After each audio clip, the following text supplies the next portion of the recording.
All right. So back to Memory Monday. So I went to private school, and then seventh grade through senior year, I went to public school, and then I went to community college. And during that time, I had my own apartment, and I was working for Kirby. I was the canvasser. We did door-to-door sales, knocking doors. I had to get the sales guy in to sell the Kirby vacuum, and literally I was making $700 a week, easy. That was a fun job, but we were wild. We went to work at 2 o'clock. We'd work till about 10 p.m. and then we'd all go to people's apartments and party, rated R party, with a lot of extracurricular medicines. So I kind of got involved in all that. I did that for definitely a year. Then I'm on my way for some holiday. I am on 45, driving to Galveston, where our beach is, if y'all aren't from here. And I remember leaning down in the seat, because it was in the passenger seat, and it was a CD case.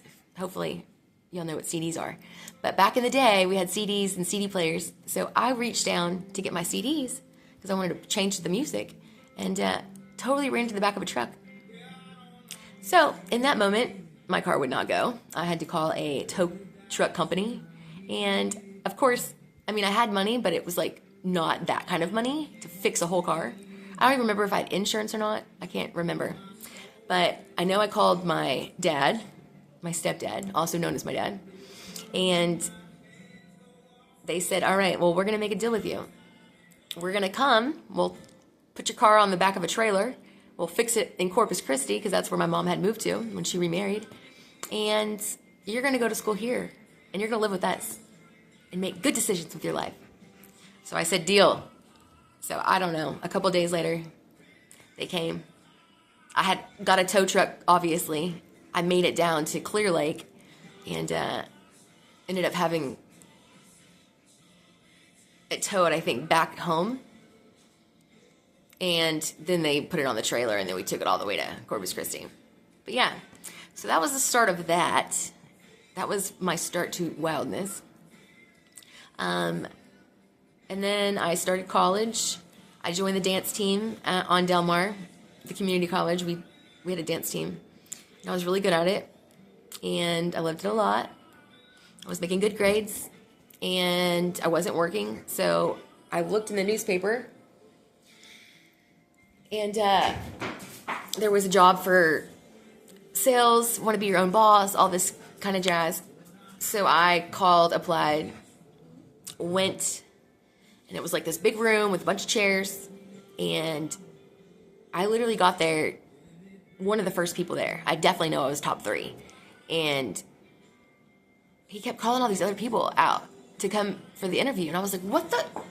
Are you serious right now? Because literally I've been here, and I signed in. Like, it's not like he didn't know. So long story short, I finally get called. Nobody is here except for me. I'm the last one. Takes me into the office and says, hey, I'm not going to hire you because I can't hire anyone that I date. Leaned over and kissed me. That was my first husband.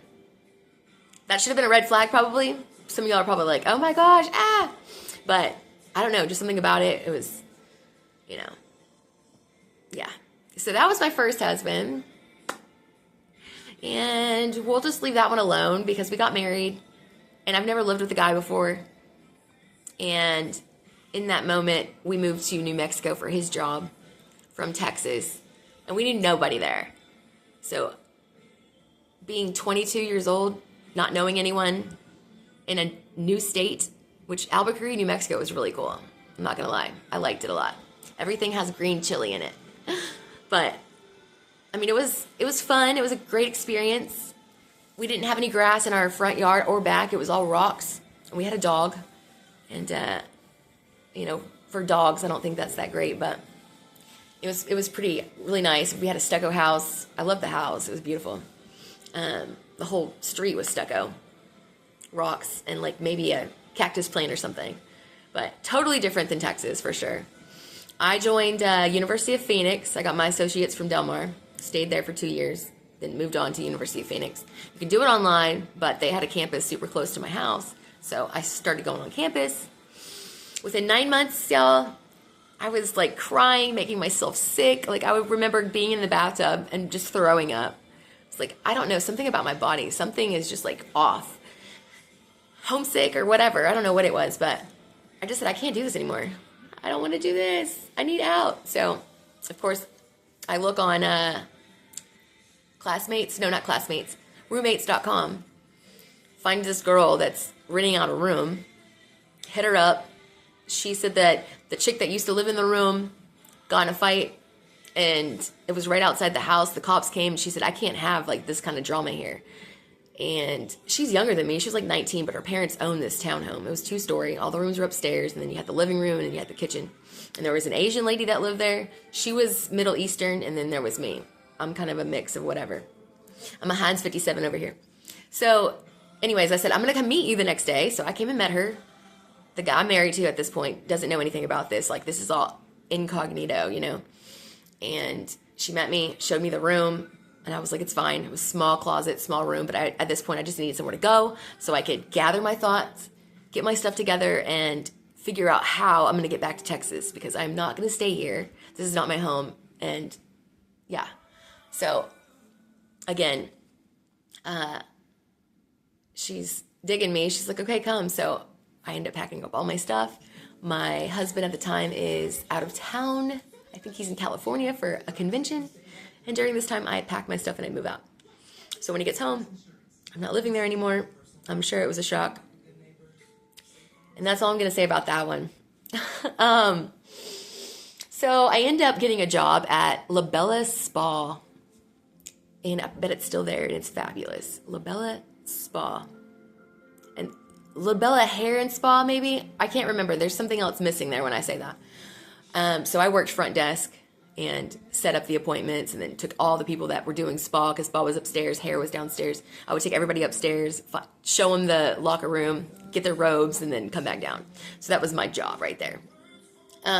Liked it a lot, but I don't think I was getting paid that much. I can't remember. I'm thinking $8 or $9 for some reason right now.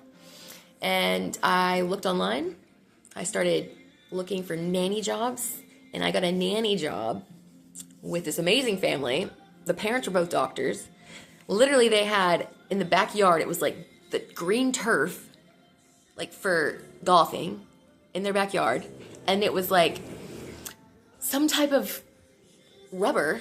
And the kids had little go-karts to go around.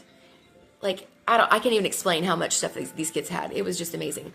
Definitely spoiled. 2 boys. Adorable. So cute. So I worked for them. Definitely made more money. Did another nanny job. They had 3 kids.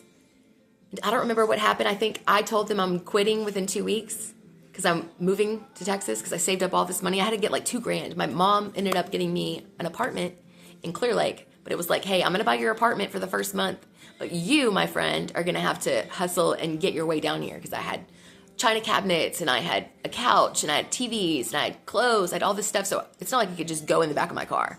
At the time, I was driving a red Grand Prix, and it was a 2-door, you know, like, I'm pretty sure I can only fit clothes in there. So I had to get a truck, and they had to ship it all the way down. So I think it was $2,000. So I saved up my money, and I got all that. Now, one wild story in the middle of all that is on the way to work, because it was snowing and stuff. Something happened to my car, and I can't remember, but I ended up on the side of the road, y'all. The second time, right? And I got it started, and I made it to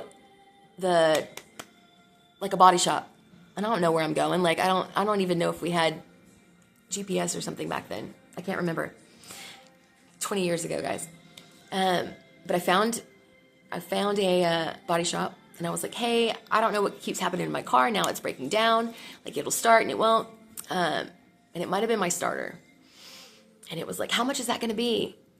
I don't know. It was like $600. And I said, what?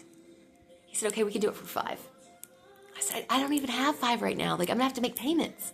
Like, I'm literally going through a divorce, and I got to save my money. I got to get back to Texas. And he said, well, you're pretty. And I said, okay, what does that mean?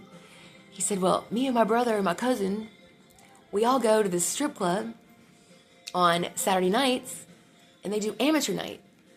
And if you win, you get $500. I said, so what are you saying? You want me to try out for this?